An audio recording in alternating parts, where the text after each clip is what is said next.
Guys, কেমন আছেন সবাই? চলে এলাম বাঙালির কাছে। আমি কাশি আর একটা নতুন ভিডিও নিয়ে। আর আজকে ভিডিওতে চলে এসেছি আমি হাজারদুয়ারিতে। তো অ্যাকচুয়াল হাজারদুয়ারিটা বাকি আছে, তার আগে কিছু রাজবাড়ি আর ওই কলিজা খাকির ওই কবরস্থান সব কিছু দেখেই এদিক দিয়ে যাব। তো চলো, নসিবপুর রাজবাড়ি। তো এর ভেতরটাতে যাইনি আমরা, কারণ দেরি হয়ে যাচ্ছিলো আমাদের। আমরা হাজারদুয়ারিতে ঢুকবো বলে, আর এমনি দেরি হয়ে গেছে, প্রায় 4টে বাজতে যায়। আর 5টা না 6টা পর্যন্ত লাস্ট টাইম হয়তো। তো চলো। নবাব সিরাজদৌল্লাকে হত্যা করেছিল।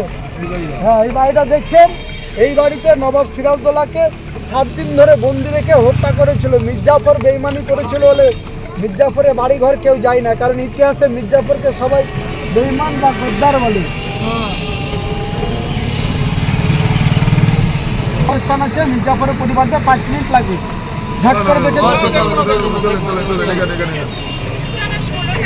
চল 1100 কবরস্থান। মির্জাফরের পরিবারদের সবার কবর আছে এর ভিতরে। যত নবাব রাজত্ব করেছিল তাদের ফুল ফ্যামিলি কবরের বাড়ির ভিতরে। মির্জাফর সহ সবার। এখানে কোনো ধরনের টিকিট নেই, লাস্ট স্পট এটাই। দেখলে দেখে আসুন, জীবন্ত অবস্থায় কবর দিয়ে আছে। যান। এই যে কলিজা খাকিমের কবর দেখতে এসেছি আমরা।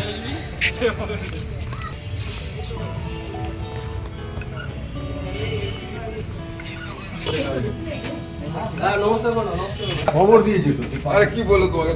এই যে কবরটা।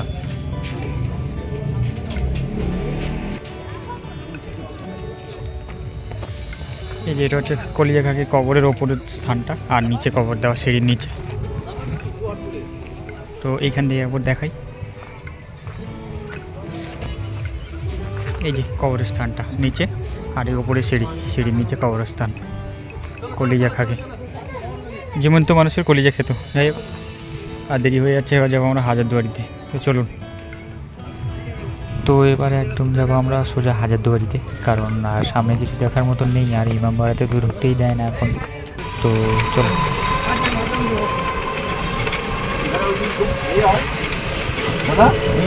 মহরমের টাইমে, বছরে 10 দিন মহরমের টাইমে। তো এই যে ইমামবাড়া পেরিয়ে আমরা চলে এলাম সোজা হাজারদুয়ারির গেটে। আর সেই টিকিটের লাইন পার হেড 25 টাকা। আর 15 বছরের ওপরে থাকলে নেয়, 15 বছর নিচে থাকলে টিকিটের কোনো টিকিট লাগে না আর কি। আর যেহেতু আমরা একটা গাইড নিয়েছি, তাই টিকিট কাটার ঝামেলাই নেই, গাইডের কাছেই থাকে।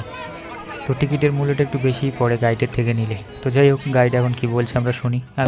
হাজারদুয়ারি প্রাসাদ নির্মাণ করেছিলেন মির্জাফরের পঞ্চম পুরুষ নবাব নাজির হুমায়ুন শাহ। ইনুকে তো মির্জাফরের বংশধর, তাহলে মির্জাফরের 5th জেনারেশন হাজারদুয়ারি বিল্ডিংয়ের প্রতিষ্ঠাতা।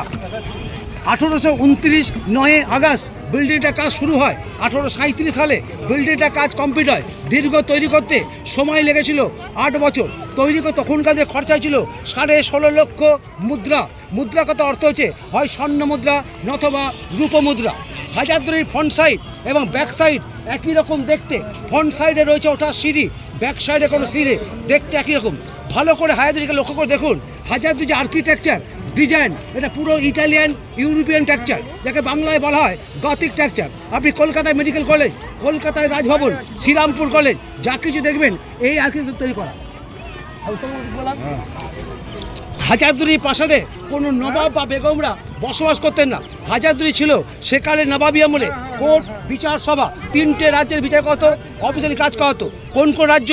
বাংলা, বিহার, উড়িষ্যা। একতলা হচ্ছে সেরেস্তা, লেখালেখি অফিসিয়ালি কাজ করা হতো। দোতলায় বসত দরবার, বিচার সভা। 3 তলা ছিল ব্রিটিশ সরকারে থাকার গেস্ট হাউস। কোনো নবাব বা কোনো বেগম এখানে বসবাস করতেন না।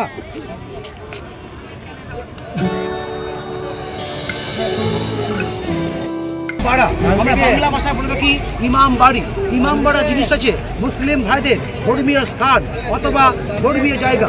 এই বাড়িটাকে ওপেন খোলা হয় শুধুমাত্র বছরে 10টা দিন, মহরম অকেশন। সেই মহরমের 10টা দিন হিন্দু মুসলমান সকল জাতি সকল ধর্মের লোককে ইমামবাড়া ঢুকতে দেওয়া হয়। কী রাখা আছে ইমামবাড়ায়? রাখা আছে ইমাম হোসেনের পায়ের ছাপ, হাতের ছাপ এবং হাসান হোসেনের ইসলামিক ধর্মীয় আলাম পাঞ্জা তাজিয়া। যে জিনিসগুলো সামনে রেখে মহরমের 10টা দিন সিয়া মুসলিমরা মহরমের শোক পালন করে, শোক পালন করে, কেউ চাকরিতে বুক কাটেন, কেউ পিক কাটেন। ইমামবাড় তৈরি হয়েছিল 1847 সালে। কে তৈরি করেছিল? হাজারতলি বাড়ি মালিকের ছেলে নবাব হিরাতুন জাহ নবাবী আমলে ইমামবাড় তৈরি করে তখনকার খরচা ছিল 7 লক্ষ টাকা। মাঠের মাঝে সাদা মসজিদ, এটা কিন্তু মসজিদ নয়, এটা পবিত্র স্থান, নাম হচ্ছে মদিনা। হিন্দু ধর্মশাস্ত্রে তীর্থ করতে যান কয়াকাশি বৃন্দাবন, ইসলাম শাস্ত্রে মুসলিম যান মক্কা হজ করতে।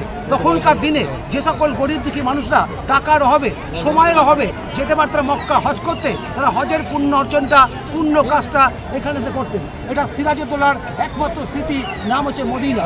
ঘরটির মাঝখানে রাখা আছে মিডল পয়েন্টে কাঁচের বক্সের ভিতরে পবিত্র মক্কার মাটি, এটা হচ্ছে মক্কা মদিনা।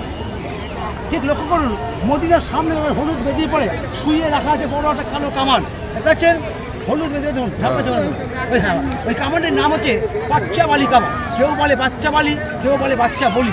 এই কামানের ইতিহাস বলছে নবাবী আমলে কামানটিকে একবার 18 সের বারুদ বেঁধে আগুন দিয়ে ওটাকে একবারই বাস করা হয়েছিল।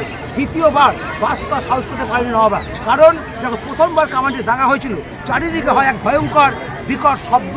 সেই শব্দের ফলে কোনো মানুষ হয়ে কানে ঠসা, এবং তখনকার দিনে যে সকল আশেপাশে মা বোনেরা 7-8 মাসের গর্ভবতী পেটে সন্তান ছিল, বিকট আওয়াজে বলে গর্ভপাত হয়ে যায়। এই দৃশ্য দেখে আমরা ভয় পেয়ে কামানটিকে চিরকালে যে সিল করে দেয়, নাম দেয় নবাবরা বাচ্চা বালি কামান বলে। সেই নামে ইতিহাসের পাতায় আজও বহন করছে, ওর নাম হচ্ছে বাচ্চা বালি কামান।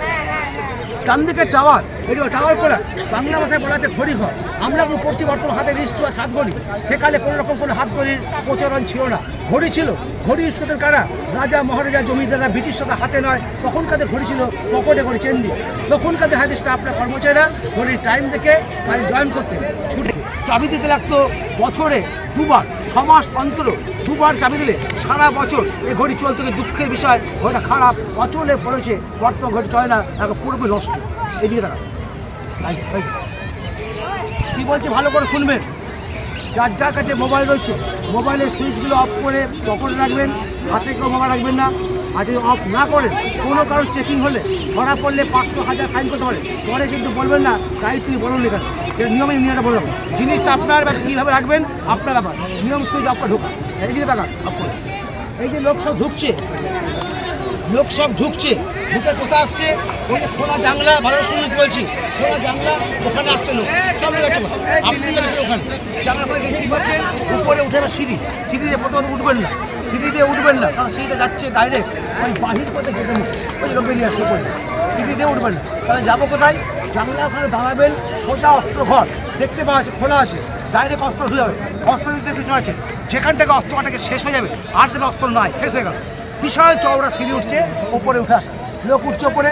আপনার সিঁড়ি পড়বেন, যতক্ষণ ইচ্ছে ঘুরে দেখুন, যখন দেখাচ্ছে উপরে বেরিয়ে আসেন, চলে আসুন। সুইচ অফ ব্যাগে মোবাইল তো চলুন এখন সুইচ অফ করে মোবাইলটা পকেটে রাখি, তারপর বেরিয়ে এসে আবার একটু ভিডিও করবো। তো চলুন।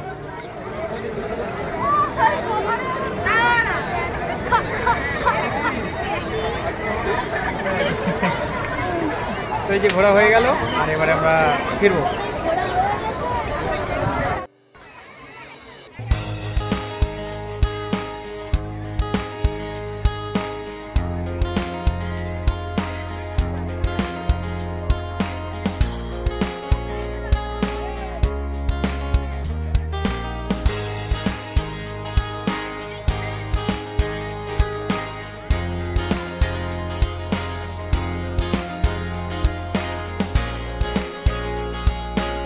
তো এই যে এবারে রিভার্স ভিডিও হচ্ছে, কারণ আমরা এখন বেরিয়ে গেছি হাজারদুয়ারি থেকে।